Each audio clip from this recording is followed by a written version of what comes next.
That's what I'm talking about. I mean, I'm talking about forging it for the out of the deepest place of your heart. I'm from that place where you got nothing but to give. You can't outgive God. You can't outgive the universe. Welcome to the Extraordinary Being Movement, where we inspire you to take action, influence you for change, and motivate you for success. Hi, I'm your host and coach, Len DeCarmine.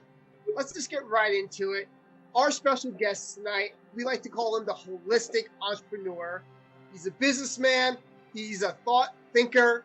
He is a motivational guru. We'll just say he's just a laid-back, fun guy. We have the one and only Rick Ely with us in the house tonight. Rick, what's going on? Oh, well, thank you, Len. Thank you, Fred. And yes, thank you, Mr. Schreiber. And then we're talking about the authentic self, being the authentic self, and that would require no masks. And, here we are, raw, not naked. I got clothes on, so we're all right. We're doing all right. We're doing all right. I didn't know what to expect, but I did know one thing. I knew that the entire universe was conspiring to bless me and those I dearly love. I knew that I was coming into a safe sandbox with friends that weren't going to hit me upside the head with the dump truck. I knew that those coming before me and those going after me and those with me, that the entire universe, like the hills, are alive. Like there's nothing formed against me that can do anything but bless me. So I'm walking into my stuff, man. I'm walking into the richness who I really am, of being who you really are, who you came to be, what you came to do. Now this is a beautiful journey, and you can't do this without coming from the deepest place in your heart. Okay, this is what I'm talking about. This is what we're talking about. You guys didn't show up and come just the three of you to. Maybe you did just to play with your friends, have a lot of fun, and make a lot of money. And that's okay, right? That's okay. There's nothing wrong with playing with your friends, having a lot of fun, and making a lot of money. There's nothing wrong with that. Nothing wrong with that. It's kind of like our lives. It's okay. We just get banged up and we come right back out, and we don't stop.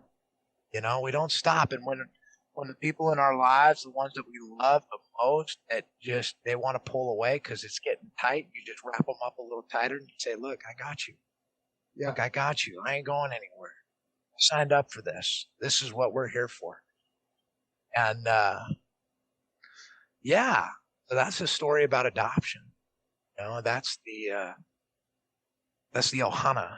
That's the one where you bring them into your fold and you never let go.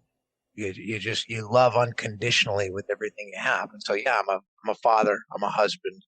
21 years, been married, a holistic entrepreneur. I've been rich, been poor, been sick, healthy, and somewhere in between. I think I got to a place where there was nothing left. Like I'd had a net worth of about 20 million. I went down to about a negative 10 as a real estate developer.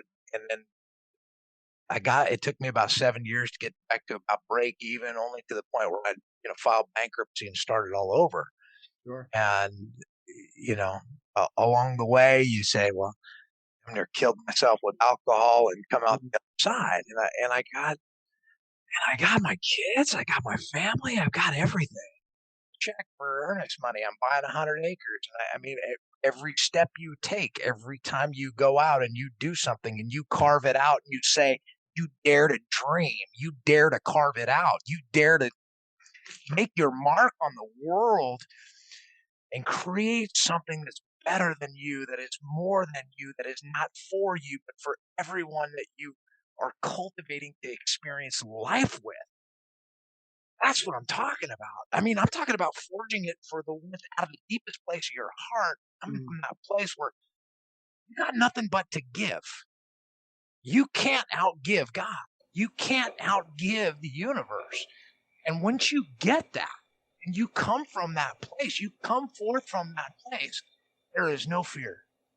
There is nothing that can stop you. And sometimes you just have to hold the world together. You have to hold the world together for your wife. You have to hold the world together for your kids. And sometimes you can just let go. Yeah. And let all the chips fall out and go. And the truth is, we all are.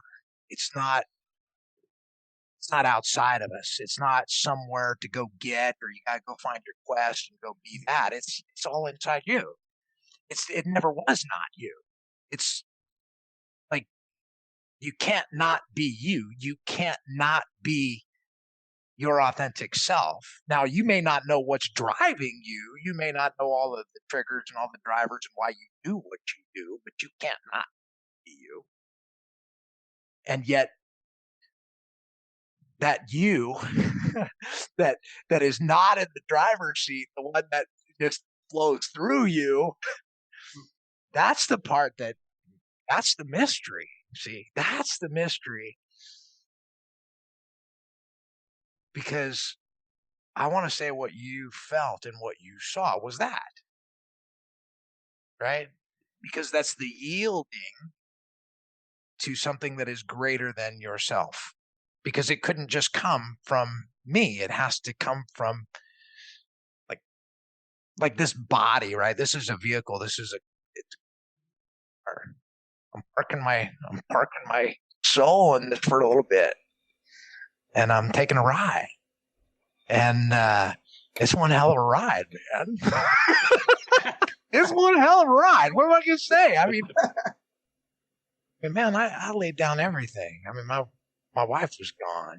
I mean, everything's in front of you. All you choose, all there, simultaneously. It's all of the spectrums are there, and whatever you're being is that. Yeah. Is that, and you can have the ones that you love all pulling at the table apart, screaming and crying and saying, I don't like this, but still, pull it all together. You can still pull it all together. And the last thing we want to do is create pain for one another, right? I mean, we don't want to be. That's where I was at the call. I was at the struggle of place of, man, I'm always at cause. I'm 100% responsible for my reality, for my world. That means I'm 100% responsible for my experiences and whatever I'm putting out, whatever I'm being, in the face of my wife, in the face of my children. They're mirrors for me in ways that I don't even have the understanding for in the moment. But if I can have the emotional intelligence, I just breathe and I come back to that place. And that's where that breath of Eli, that alter ego came in, because it was that. It anchored me back to the breath. It got me back to, I'm at peace. I'm deep in my soul. I'm deep in my center. And that one thing to do, to just breathe, take that deep breath and go back to ground and center, is enough. Talk about these masks. Well, these masks will force you to have shallow breath. When your breath is shallow, you're in fight or flight. You're not in harmony. You're not in homeostasis. And I have the courage to face the current reality. I have the courage to say, yes, this is where we are, 2020, COVID, all this stuff, and say, yes, and, well, I'm whole, not in fear. And I think if anything, if I could do anything, it would just be to let others know that, to let myself know, to just be that, to be that peace, to be that calm in whatever's going on in the world. I mean, I know we got to have fun and everything. Don't get me wrong. There's a lot of craziness going on out there in the world. That's not what I want to pay attention to. I have to have the courage to face the current reality and show up as my authentic self, not in fear. And sometimes that takes, it's abrasive. Sometimes you come across it can be abrasive, and I'm learning I'm learning to balance those things because I know what it is I want to experience, and I'll fight for it. And like I told my wife, I fight for it. You ain't getting rid of me. I'll fight for it. And I have a friend. I ask my wife to marry me every day. Y'all think I'm crazy. I know I got a friend of mine, Rick, you're crazy, because what if she says no?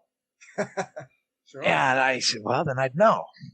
To that topic of being authentic, you cannot not be authentic. You just don't know what you don't know. Sure. And I don't know what I don't know until I have a reflection. Somebody says to me, hey, Rick, you're a pretty cool dude. How'd you come up with that stuff? Oh, I was just paying attention. We're all interconnected. Yeah, there's no separation. Mm-hmm. Zero separation. The separation exists in the perception of judgment. That's the only place it exists. The moment that we cannot accept, ideally, in a judgment and make a judgment, say, nope, that's not, and then we separate ourselves tangibly, only to come back to it. Mm-hmm. Only to come back to accepting that what you are, because you're not separate from any of it. And that's the thing that makes it so scary, right? Because you look out and you see your worst fears that cast the worst shadow. And anybody who's ever done any shadow work, right? And you look back and you see yourself amplified. You see it. Look, I when you asked this and said, at what point did this come to? And there was a point in the last few years, about 3 years ago, I was at a place where I was actually on dry land in my boat out in the front yard. I'm sitting there smoking a doobie, and I'm just, what is going to be next?